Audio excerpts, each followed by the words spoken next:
All right. Hey guys, it's me, Sucha here. And today I have on Bella, also known as the Steak and Butter Gal.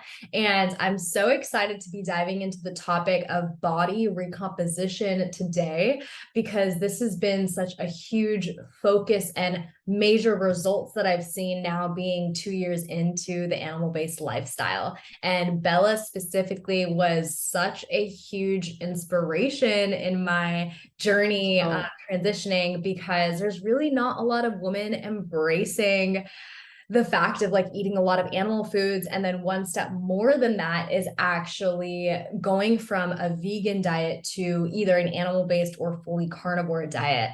So, Bella, I'd love if you could just say a few words and share a little bit about your journey and how long you've been into animal based eating and how long you were vegan and what's yeah. brought you to here right now and anything you feel called to share about yourself. Well, thank you for having me, Sucha. I'm very excited to chat with you again.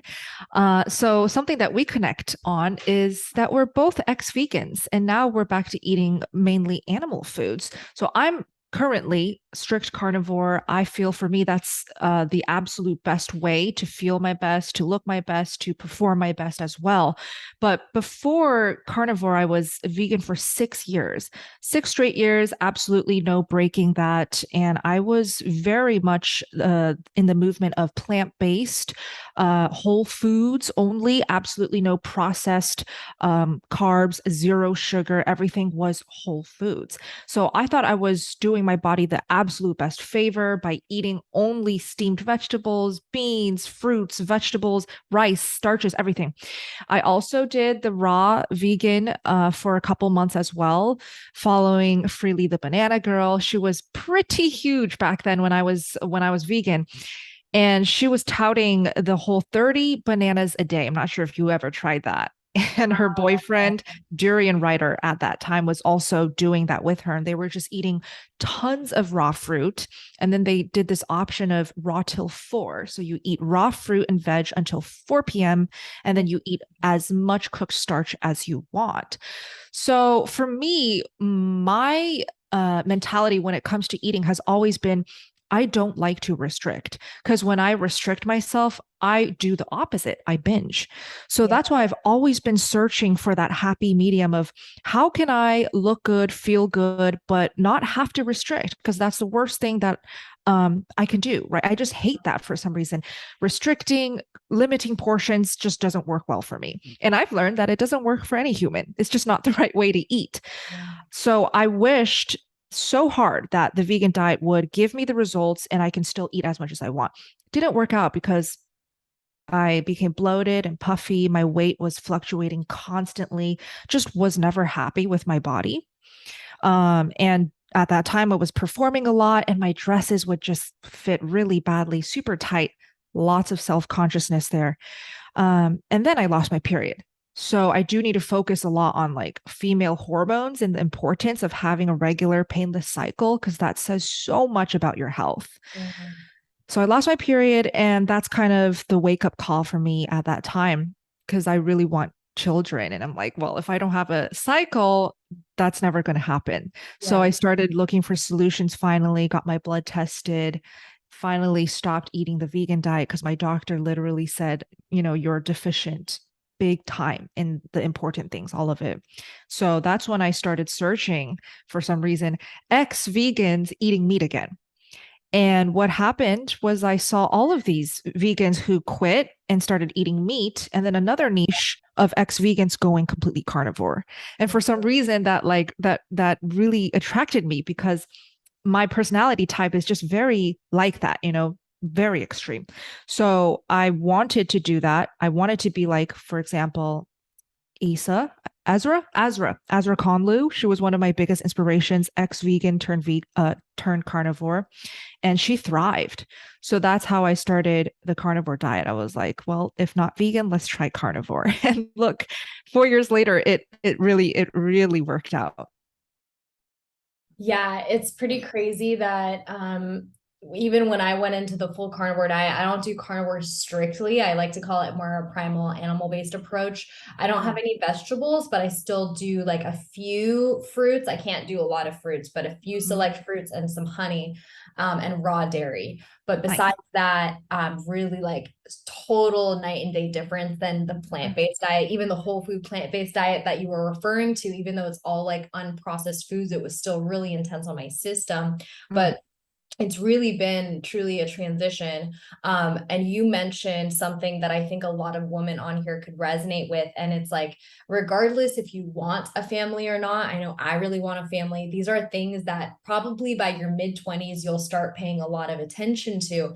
And you mentioned having a period that's considered like a health marker, right? So Yes. again, regardless if you want a kid or not, having a healthy period does indicate optimal health. And so that should be a goal for most women, to have a healthy period. And a lot of times, like many women struggle with this. So birth control could definitely be something that's affecting it, Mhm. stress and lack of sleep. But more often than not, it's going to be diet. And for me, even though I thought I was healthy, it was like super light periods or just really on and off. And because we're just keeping it real here, like the composition or physique of your body, it's easy to say that, oh, it's not important. We shouldn't care about how we look. But biologically, ancestrally, every species does care about how they look. That's why even animals are grooming themselves, or, peacocks have feathers or lions have manes. It's for attraction. So it's deeply embedded in us with like no matter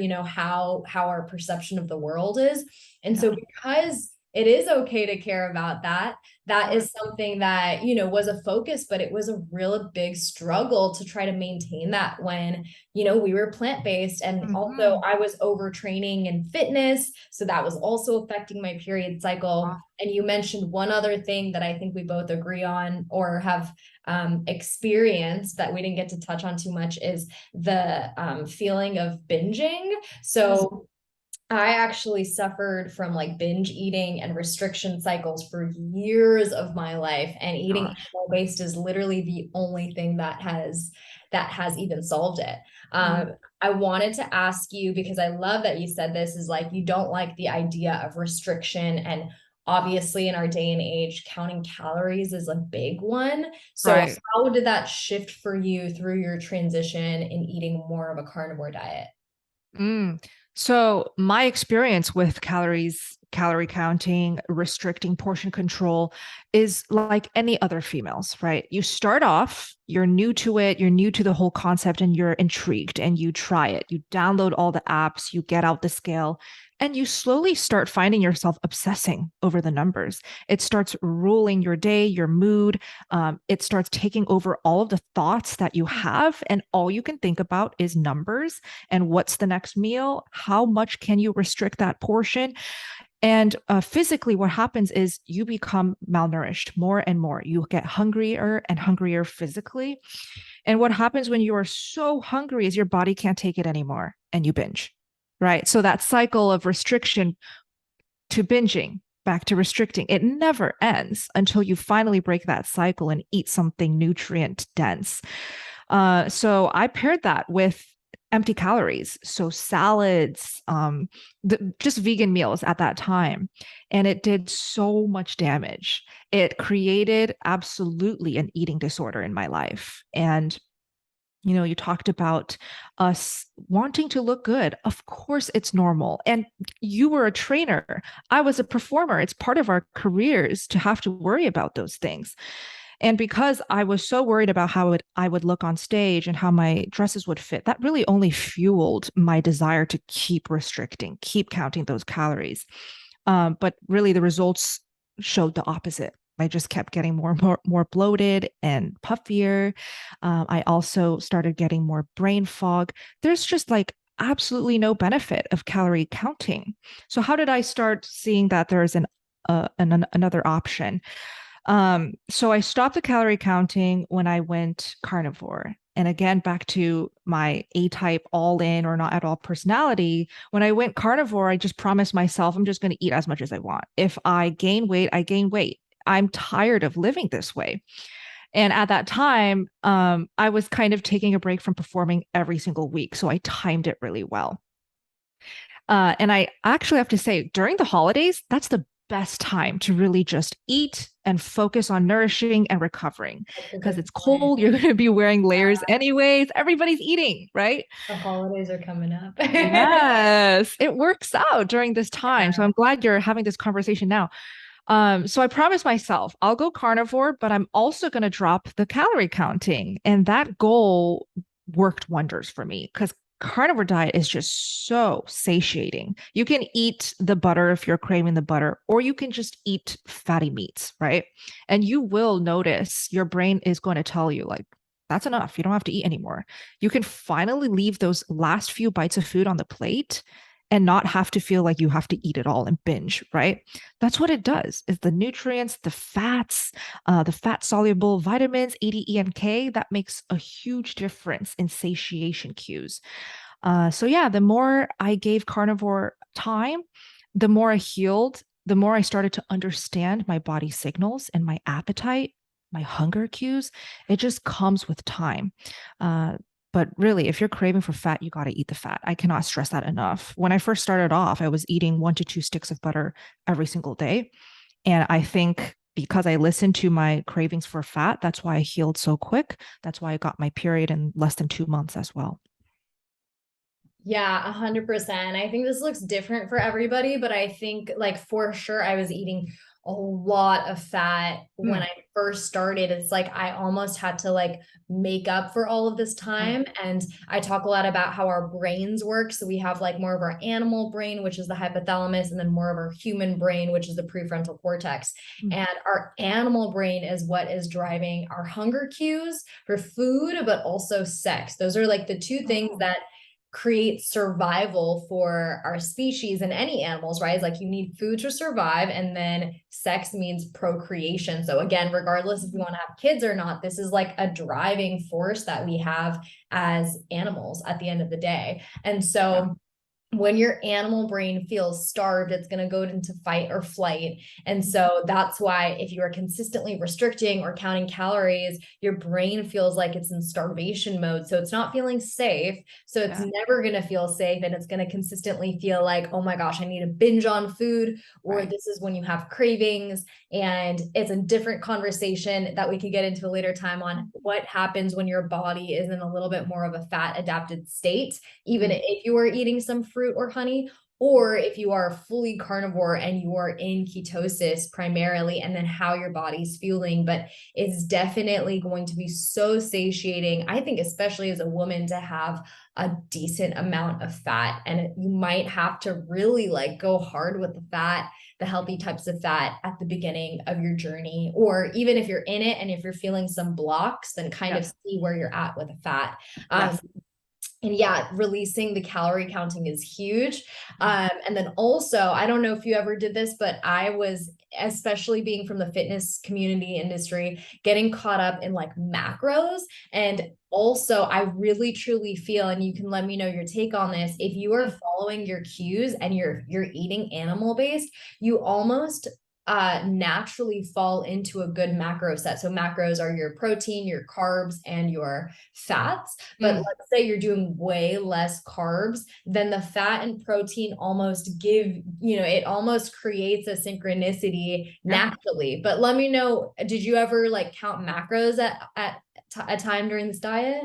I personally didn't. And even when I was doing the calorie obsession thing, I also didn't focus too much on the macros because when I was vegan, I was really just high carb, low fat, moderate protein, even though I tried, you don't get much protein with a vegan diet. So I didn't worry about the macros. But for carnivore, since I am cutting out the carbs completely, and I know that you love a little bit of carbs, since I am completely zero carb, I become fat adapted and I use fat as my energy. So that's why when, like, for example, the days where I need a little bit more energy or the days leading up to my cycle, I get those cues from my body saying, eat more fat. You're craving more fat. And Mm, that makes sense because I do need more fat to boost up the energy. yeah. So that's really what I rely on. I love that you say that you start getting those signals and cues from your body. It really tells you whatever macros you need for the day. And it really is day to day. If you focus on it and really try to be in tune with your cravings, it changes day to day Yeah. according to how stressed you are. Do you have a big like work project or presentation coming up? You'll notice you might need more fat if you're not eating carbs right now, or you might notice you need some more raw dairy or a little bit more fruit and honey. Just listening to the body for me was key. Yeah, yeah, 100%. And I think that's a beautiful process of not only eating animal based and just being more intuitive rather than stressing out about food all the time, but also leading into your femininity and feminine energy. It's about like more of that intuitive eating. But a lot of people have a really hard time with intuitive eating because they're eating processed foods or they're eating a ton of other like grains, Yeah. legumes, and nuts and all this stuff. And when you have those kind of foods, it's going to be hard to get those honest cues within your body. So Exactly. I love that you address that. So for kind of like the last part of this, I really want to dive into like what body recomposition has looked like, and just to give everyone an overview of recomposition of the body. It's basically, you can think of it as a redistribution of how fat is carried in your body. That's kind of like the layman's terms or simplified terms. So let's Yes. say someone used to put on more fat, or they had a different shape of their body. Now they're recomposing it. So the body recomposition into something else. And a common way that people do recomposition that people might have heard of is through bodybuilding, of course, because you're literally building certain muscles of your body and maybe eating in a certain way, or really working out specific parts so that you can build more muscle. And that's definitely a way. And I'll be honest, I tried that for years, and I still love now weightlifting for fun and for therapy. And I also like having like Love more it. of a muscular athletic build. However, if you are just trying to like, hammer out your muscles and destroy them just to recompose a certain body part, I would argue that that's not the most natural, because you're still kind of fighting against your genetics. So Mm-hmm. my experience was that the entire time I was plant-based, I was trying to, recompose or like have a certain more like feminine, curvy build. My light just fell. For curvy build. But it was so difficult. And when I finally switched to animal-based eating, now I'm looking at my body and I'm like, wow, this is what I wished I had, but I was putting in so much effort while I was plant-based. So Mm. let us know like what that journeys look like for you, and then specifically body wise, like what has grown or what have you been able to recompose. Love it. So, firstly, I just want to say that us females, most of us females, we demonize fat on the body. But what are our breasts made of? What are our booties made of, right? Like the parts where we want curves, that is fat. So we should still embrace fat. When I think about body recomposition now, I'm thinking about, well, where do I want healthy fat and where do I want lean muscle, right? So for me, that has always been the goal. I want to be curvy. I don't just want to be a stick. And I don't think that should be any woman's goal. You want to be curvy, you want to also be healthy, and you want your hormones to speak it again by having normal, painless cycles. So, with the carnivore diet, I definitely noticed just natural body recomposition. And I didn't do any type of workouts, strenuous exercise, especially my first whole year, because I was so tired and exhausted. And I was really just focusing on eating, eating, eating, resting, recovering. And yet I still saw body recomp changes. I started to see that the bloat and the Buddha belly gone, right? So that alone makes a huge difference in your figure. That middle section being slimmer and tighter and everything, it completely changes your whole look.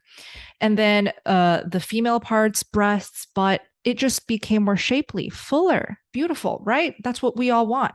Even in my face alone, I started to see less puffiness in the areas that shouldn't be puffy. So my eyes, bottom lower half of my face just started to chisel. So these types of things were all due to just eating the right foods. And again, I didn't do any macro tracking. I didn't restrict calories. If you want to manipulate things to get the body recomposition going even more, even harder, I recommend fasting. if not intermittent fasting, you can do some therapeutic fasting. If you think fasting is scary AF, you can do fat fasting. Fat fasting is effortless. So I love fasting. I've experienced with all types of fasts, and I definitely see probably the fastest changes in body recomp. But I do have to stress, like, you should go the route that will give you permanent results, not quick fixes, which is why calorie restricting is the absolute worst and last thing you should ever worry about, right? And then I know, Sutra, you can offer so much about the movement and the exercise and how that can help with body recomposition. For me, I've really just focused on nutrition, rest, keep that stress low, and fast if you want. Yes, 100%. I think the fasting was a great point that you added into the mix. I'm a huge Yeah.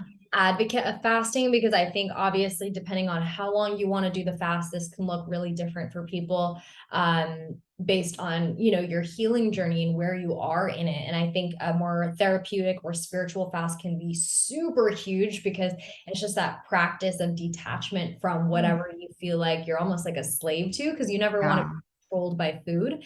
But I think I've always done fasting and I was very intrigued by it, even when I was plant-based. But when I was Mm. animal-based, the fasting almost felt effortless. Like it just made sense for me personally. I was doing mostly 2 meals a day and then maybe once or twice a week, like even 1 meal a day. And that was feeling really, really nice. I know you've been doing OMADs. I'm not sure if Yeah. are you still doing a lot of fasting? Typically, OMADs are where I'm most comfortable at. Right before my cycle, I'll do 2 to 3 MADs just to eat a bit more fat too. Right. Yeah. Yeah. So, and everyone has a different experience, but I think for me, the reason why I do 2 MADs, which is 2 meals a day, is because I do a decent workout at least 4 times a week. And Mm. so after a workout, it feels really, really good to eat after, but I do love doing fasted workouts. So I think that's a great option for people if you're looking to body recomp and if you're doing animal-based eating, but you'd still like to create more of a catalyst for that, then incorporating the fasting can be huge. Yes. Another point that I think we might relate on is that Mm. because we don't like restriction, when you eat just 2 or even 1 meal a day, it's like you can eat so much more. So you're signaling even more safety to your system. And I know you've talked about this with Coach Raymond, and he is Mm. great as far as the idea of feasting and fasting. And I thought that Mm. was super huge. Do you Yeah. have like a few words or just your experience you could share on the feasting and the fasting? Absolutely. Again, Coach Raymond is the pro, but what I've learned from him is focus on the feasting way more than the fasting. In fact, don't even think about the fasting at all. Like, all you should really focus on, especially if you're starting animal based for the first time and you're new to all of this, is to feast, feast, feast. And if you want actual guidelines, actionable things that make it easy, start off with 3 meals a day. That really is going to give your body the easiest transition, especially if you're coming from vegan diet, because oxalate dumping is a thing. And we want to, have a nice, smooth transition. And eating 3 meals a day, if you can't do 3 meals a day, 2 meals a day, like Sucha does, is so much better than right off the bat worrying about OMADs or anything beyond that. That's too much stress on the body. So 3 meals a day plus snacks if you want. Honestly, just focusing on eating as much as you need, as frequently as you need, will go a long ways in your future with fasting and how effortless it will all be. Yeah, that's great. I love that. Yeah, the feasting is definitely a very, I like to call it like a primal part of us. It's Oh, very yeah. unnatural to actually try to portion control and count calories and try to split up a set amount of calories within 3 meals during the day. So even if you Yeah. are doing 3 meals, like let yourself kind of fall into that. But Mhm. before that, allowing yourself to like give yourself full permission to eat, especially meat and fat, is just so, so healing. And that's why I think the carnivore diet was so healing on a physical level, but also like mental health level. Oh my And gosh. I Yeah. think this is like probably the final component that would be awesome to talk about is like we mentioned that, feeling good about how we look in our bodies can feel really good. And then also having good physical health. And that is, of course, linked to mental health and then how we feel in that full circle. Mm. So, as a woman specifically, if you could kind of share, like, as you've been able to recompose your body, I know for us, it's like our boobs growing bigger and getting Yeah. curves around our butt and probably like a slimmer waist. Mm. How has that just shifted your entire like mental health as well? Mm. Well, when I wake up and I see myself in the mirror, I feel confident. I'm happy with what I see and I feel beautiful. I think I'm sexy, and that is so important. How you think about yourself, how you view yourself is everything. It translates in how you speak, how you walk, how you hold yourself, how you work, even. So, oh, and also bleeds into how you are in your relationships, in your friendships with family. It's everything. And it all starts from you, yourself, right? Your thoughts. And I think it is so directly translated through how you feed your body. What you're eating, how much are you eating? Basically, everything that Sutra talked about in this conversation. You will feel it after enough time, how it changes your entire confidence, mentality, thoughts, just everything. And I think, with when we talk about body image, body positivity, self love, we just have to talk about nutrition. So everything that was talked about in this conversation already supports it. There's nothing for me to add. And Sutra, you already know it all. I also have to say, I think a couple weeks ago, when I opened my Instagram, my favorite posts or accounts show up at the top of my feed naturally, right? And I saw you dancing in a reel. I was shocked at how much your body has changed. It is gorgeous the way it has developed. Yeah. And you can tell that you have been feeding yourself perfectly. The nutrition you are eating, it Yeah. shows in your body. Yeah. Wow, that's really sweet. I received that. And I love everything you said too. I think that's a really beautiful way, like as far as the mental health component. And I love how unapologetic you are as far as saying, like, you wake up in the morning and you feel sexy. Like, I think that's so shut down for women, but it's like that is a right. That's like a birthright for us to wake up and feel so good about ourselves. And Mhm. you should never feel guilty. I'm sure you got a lot of backlash when you transition to a full carnivore diet. It's like so many people are hating, or it's just so against what is the norm. But it's Mhm. that realization that I like to call it discipline equals freedom, but that idea that you're staying true to your path and what is serving you. And of course, that could change, but what's serving you right now, you know that. And a reminder that you're doing it because it makes you feel, better about yourself, and it makes you others feel like better around you. And you mentioned a really important one, like it helps you in your relationship. I feel that so much with a partner. It's Yeah, like you feel good about yourself. So if you don't feel good about yourself, that insecurity and that those weird feelings bleed into everything else. So it does. I love that and appreciate the compliment about the real. I just want to remind people, maybe like we could leave off with this reminder, Mhm. is that the transition does take patience. Like this is me like more than 2 years in, transitioning from like, plant-based to animal-based to like going into the Ah, full carnivore diet and then reintegrating into a more primal approach. But yeah. my body, I did gain weight at first, and it was kind of took that time to adjust. And then now I'm like, oh my gosh, I love my body more and more. And that's something I kind of feel like I prayed for all my life and never thought that was possible. Um, Wow. so if you have any words on just the journey through body recomposition and how Yes. that could look like for everybody. Yes. So I'm glad you mentioned that you initially gained weight when you first started transitioning, because that's a huge thing that scares a lot of women when they hear about that. A lot of carnivores, females especially, because we do all this damage to our bodies with the restriction and everything. When you go carnivore, you will feel that your appetite opens up and you have this bottomless hunger, this bottomless pit of a stomach, and you're like freaked out and you wonder if you will ever be able to stop eating, and you're scared that you will continue to gain weight. I gained 25 to 30 pounds initially, just the first few months, because I finally let go and fed myself. And honestly, that weight gain was not as scary as your mind makes it out to be. And by the way, weight gain on a carnivore diet versus weight gain on SAD diet, any other diet, honestly, with junk, is completely different. You can gain as much weight as you can try to on a carnivore diet, and yet you will still look good. You will look fuller in the right places. You won't look like a Buddha belly, in the belly area. You won't look absolutely puffed out in the face. It's just different for some reason. Yeah. Yeah. But so that alone is body recomp. More fat, but also more muscle, you still look good. But if you are after the look of like, leaner but curvy in the right places as a female, that will happen naturally, you know? Again, like what we talked about, you can manipulate it a little bit with fasting, with activity, but it always goes back to nutrition. How are you eating?